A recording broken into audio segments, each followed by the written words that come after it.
Қайырлы күн, білім алушылар. Бүгін біздің кезекті тақырыбымыз өлшеу қателіктері.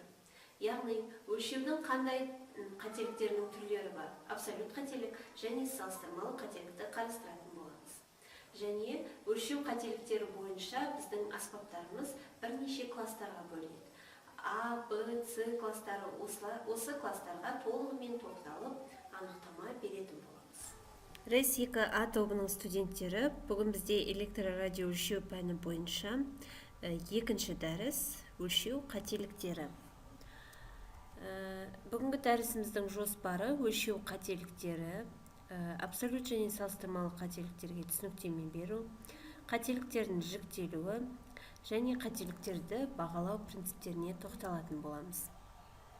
Жалпы қателік деген ұғымды енгізу төмендегі үш ұғымды анықтау және нақты шектеуді қажет етеді. Яғни өлшенетін физикалық шаманың шын және нақты мәні және өлшеу нәтижесі. Яғни қандай да бір болса дәлдікпен және мұқият орындалған өлшеу жұмыстарының нәтижесінде бәрібір өлшеу қателіктері болады.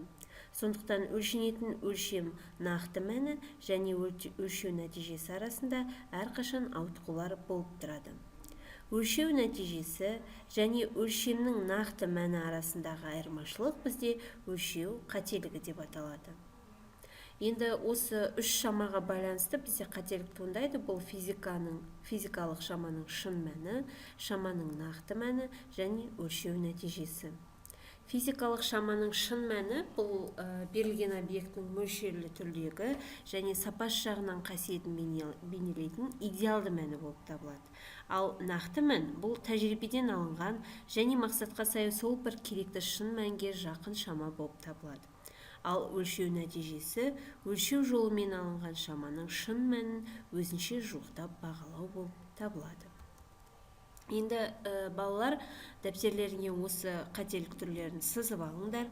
Яғни қателік негізінен үш принцип дейміз ба, или үш негізгі критерий бойынша жіктеледі. Яғни бұл өлшенетін әдістерден қате кетуі мүмкін, өлшеп жатқан құрал сайманның қателігі болуы мүмкін, немесе көрсеткішті санағанда қателік жіберу мүмкін. Одан кейін келесі қателіктер туындайды. Бұлар жүйелік қателіктер, кездейсоқ қателіктер, және тексеруден болатын қателік және дөрекі қателік деп атаймыз. Енді осыларға анықтама бере кететін болсақ, жүйелік қателіктер бұлар тұрақты немесе заңды түрде пайда болатын қателіктер. Ал кездейсоқ қателіктер бұлар құралдың ауа райына қарай немесе басқа бір себептермен дұрыс көрсетпей қалуынан пайда болатын қателік. Ал дөрекі қателік бұл құралды дұрыс пайдаланбағаннан немесе дұрыс құрмағаннан пайда болады. Яғни бұл адамның жіберетін қателігі.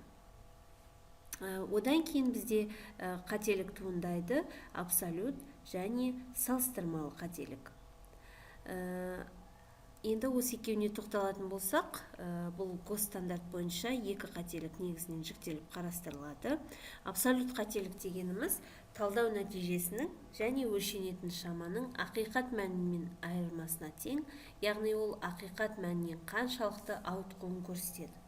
Яғни абсолют қателігіміз тәжірибелік мәннен ақиқат мәнін екеуінің арасындағы айырмашылықты көрсетеді.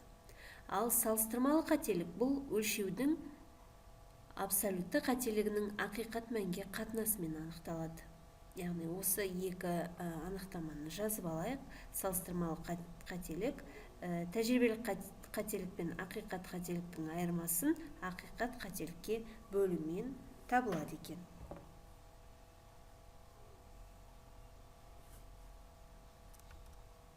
Өлшеу барысында кездейсоқ қателіктердің шамасы мен бағыты ешқашан тұрақты болмайды. Өлшеулер нәтижесіндегі кездейсоқ қателіктерді кеміту үшін біріншіден мұқият өлшеу керек, екіншіден өлшеулер санын арттыру қажет. Яғни біз бір рет өлшеген шаманы дұрыс екен деп жаза салуымызға болмайды. Кем дегенде 4-5 рет өлшеп көруіміз қажет. Егер де әр өлшегеніміз қателік табатын болсақ, бұл бізде біздің өлшеу құралымыздың немесе біз өзіміз құралды дұрыс пайдаланбай жатқандықтан болуы мүмкін. Сондықтан әрбір өлшемді мұқият өлшегеніміз дұрыс болады.